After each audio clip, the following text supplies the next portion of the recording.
Udupi video ಪ್ರಕರಣದಲ್ಲಿ SIT ತನಿಖೆಗೆ ಆಗ್ರಹಿಸಿ ಕರಾವಳಿ ಕರ್ನಾಟಕದ ಶಾಸಕರು ರಾಜ್ಯಪಾಲರಿಗೆ ಮನವಿ ಸಲ್ಲಿಸಿದ್ದಾರೆ.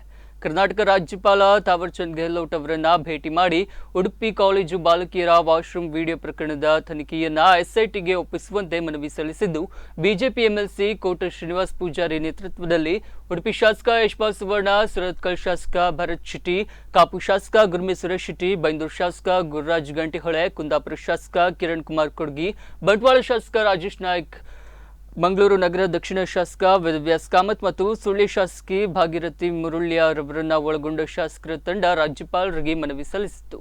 ಈ ಘಟನೆ ಅತ್ಯಂತ ಹೇಯ, ಕ್ರೂರ, ಅನಾಗರಿಕ ತರುವಂತದ್ದು ಎಂದು ಬಿಜೆಪಿ ಶಾಸಕರು ಪ್ರಕರಣದ ಎಸ್ಐಟಿ ತನಿಖೆಗೆ ಒತ್ತಾಯಿಸಿದ್ದಾರೆ.